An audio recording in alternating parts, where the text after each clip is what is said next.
Do you like scary movies? Because it's time for scary movies. Hiya, I thought I would get this week's video out early. It's the 1st of October, it's spooky season. A lot of people do 31 days of horror, 31 days of Halloween.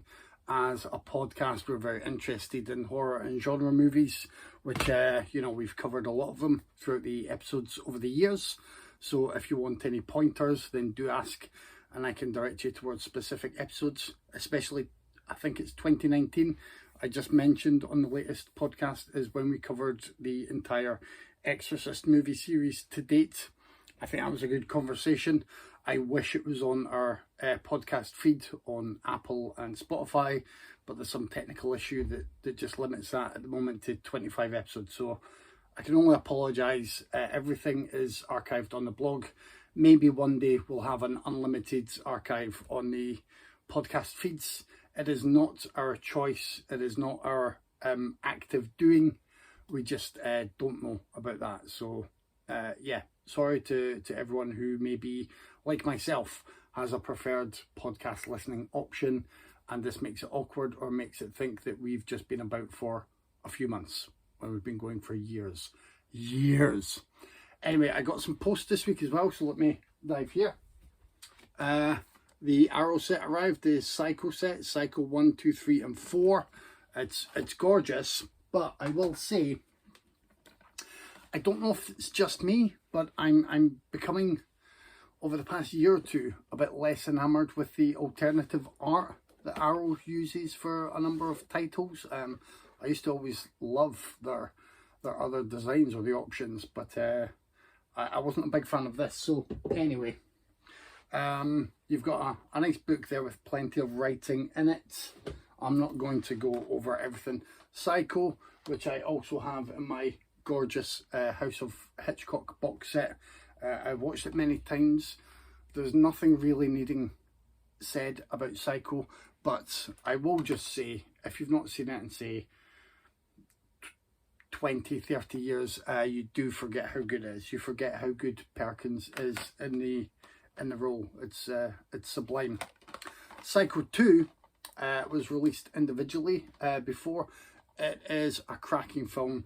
I am willing to, stay in its corner and fight for it to be recognised as one of the best sequels of all time. Certainly coming along years after and in the shadow of Psycho. Fantastic. Psycho 3 I watched once a few years ago and I don't think I reviewed it. It was a fun kind of, more in line with a standard slasher movie from what I recall, and I'm looking forward to revisiting it. And Psycho 4 at the beginning is one that I've never seen. Was I tempted by the alternate artwork on that? I might have been. I just decided to stick with the originals anyway. So I'm thinking this month I may schedule a viewing of Psycho 3 and Psycho 4. I'm expecting slightly diminishing returns from each, but it'll be good to complete that. Then one day I may go back to trying to watch Bates Motel. I did get through, I think, almost the first season before, and I was enjoying it. I just find it very difficult to get through TV shows if I'm not absolutely focused on kind of ticking them off a list, which I'm currently doing with Succession, months after everyone else. I know a lot of people who really enjoyed Bates Motel. I think it dips and then picks back up again, like many TV shows. So that's a good one. Next on the list here. What about this? What about this beauty? I still don't have a 4K player. I'm still happy with my 3D player surround sound setup, but how could you refuse? How could you refuse to have your appointment with the Wicker Man? This is, this is just sort of gorgeous all the way through. I kind of don't want to take it all out again, so I'm wary. There is a poster in there. There are postcards on UHD and Blu-ray. You have the different cuts of the movie, the final cut, the theatrical cut, the director's cut. You have commentaries. You have a lot of the extra features that were on older discs, and a few new features as well. It's just a gorgeous thing, and if you've not seen the Wicker Man, then well, you really need to change that, because it's one of the greatest movies ever made.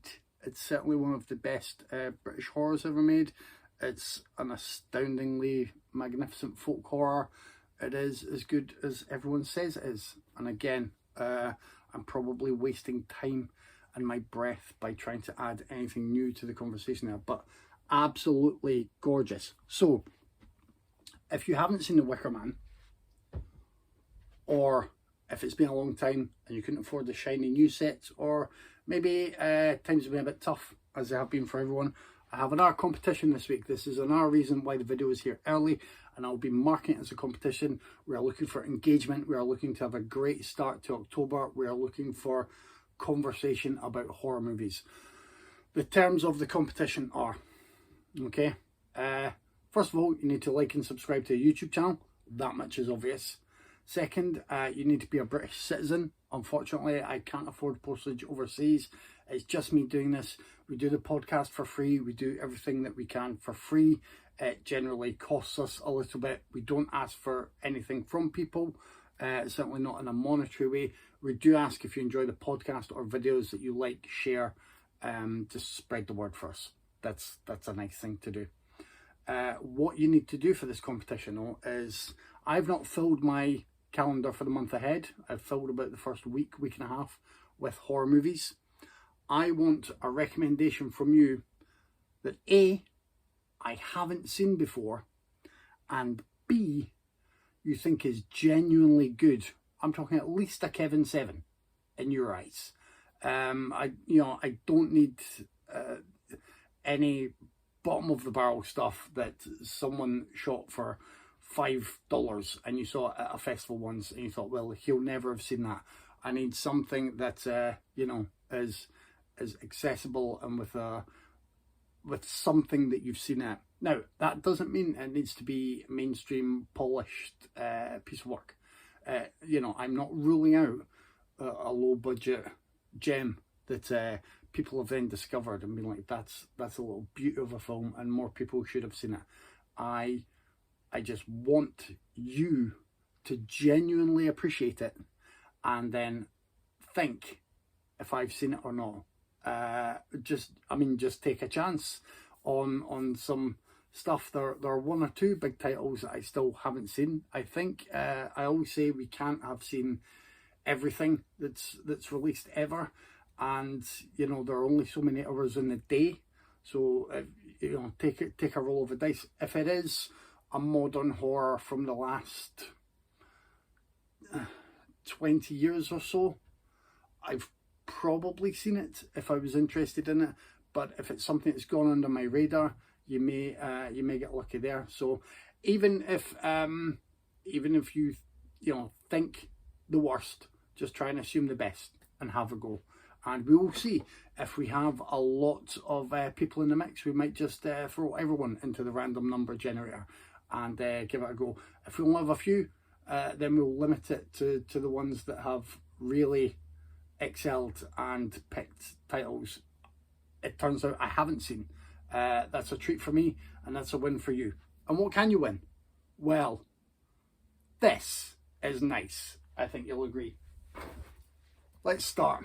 Obviously, my old version of The Wicker Man is no longer needed. It is on DVD, but it does have the theatrical cut, the director's cut, and is the if you have a CD player, the CD soundtrack is still in there. So there you go. You get the soundtrack and 2 discs with the film. That's the DVD. That is the only DVD. Here is the only unsealed Blu-ray, and of course it is Psycho 2. I've just waxed lyrical about how good Psycho 2 is. If you've not seen Psycho 2, then do try and win it, because it's an absolutely brilliant film. Much like Psycho, if you have seen Psycho 2 and it's been a long time, do try and win it, because it's probably better than you remember. It's absolutely brilliant. Perkins is great, and Tilly, I'm going to say Meg Tilly. I think I sometimes get the sisters mixed up, but Meg Tilly is in this and is absolutely superb. So there's that. Not so horrific, I guess, but I have a sealed copy of Giants and Toys. It was an Arrow release, a Japanese film that's also a corporate satire, and that's just going in the mix because I'll be honest with you, I found it when I was digging out the main prize and forgot that I had kept this aside. For that reason, I accidentally ordered a second copy when I was making up a sale bundle. I know, such a luxury, but there you go. And the main prize, although it's not necessarily their most frightening output, it is a sealed box set of Hammer Volume 5, the Indicator box set. What's this? Death and Deceit, Visa to Canton, The Pirates of Blood River, The Scarlet Blade, and The Brigand of Kandahar. Now, this, I'm going to say, it's probably on its own worth, you know, if you can get it, between 40 and 50 pounds. If it's out of print and sellers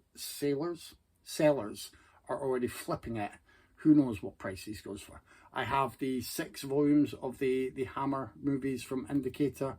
They are all absolutely wonderful sets. They are loaded with extra features.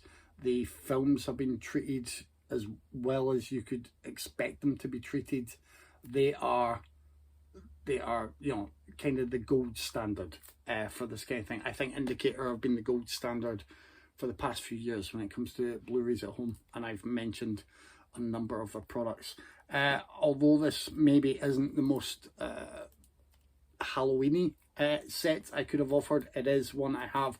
What happens is sometimes I have ordered 2 sets while things are new to either offer as a prize, or if I was looking to buy from different vendors, I may be wanting to guarantee I actually get that in the post before it sells out. I know some people order 2 or 3 sets just to flip them and make their profit further down the line. I just kept this as a prize. Actually forgot it was in there, as I forgot the other film was in there with it. And what better time of year to give away a Hammer box set as a prize than in October. So that's it. If you're in the UK, if you like and subscribe to the YouTube channel, and if you at least try to offer me up a horror movie that I haven't seen that I should watch for the month ahead, you know, there may be a few answers from people and I've seen them all. But if people have tried, if there's engagement on the video and conversation, then I will take that as a win, and I can still have dialogue with you all and maybe pick up some extra tips for what to watch for the month ahead. That's it. And because it is in time for October Halloween, this will be a quick turnaround. So I'm picking the winner in about 8 to 9 days. Whenever I do the next video is when I'll be picking the winner. So it could be any time between next Sunday to, you know, next Tuesday, depending on how busy my schedule is. I will try and comment under the video to say, you know, last 24 hours or whatever. The last video that I did is something I decided to boost on Facebook. You know, a Facebook post, boost it. I had some bizarre reactions there. A surprising number of angry faces, and all they could see was the thumbnail. I'd done an alien face on there. Some people giving it a thumbs up and being happy. So I don't know what will happen with this one. I'm going to try and boost this again so more people can see there's a competition and they might try and win a prize. But if there's another huge selection of angry faces, comparatively huge, like compared to how many I thought we would get for an inoffensive YouTube video thumbnail, I will know that boosting posts is not the way forward. Strangely enough, maybe it was just my face. Maybe that's it. Have a great start to October. I hope you do join in and do 31 Days of Horror. I always hope that everyone has fun with that. Whether you are a hardcore horror fan or whether you just usually like rom-coms and lighter fare and want to find light-hearted horror, you know, that's absolutely fine as well, because that's your preference. If you enjoy, say, Hocus Pocus, maybe if you can go as far as The Craft. I just reviewed on my blog The Curse of Bridge Hollow, which is on Netflix. That's a fun one. Has a very Goosebumps vibe. So it's quite good family entertainment if you've got young teens as well that don't mind that.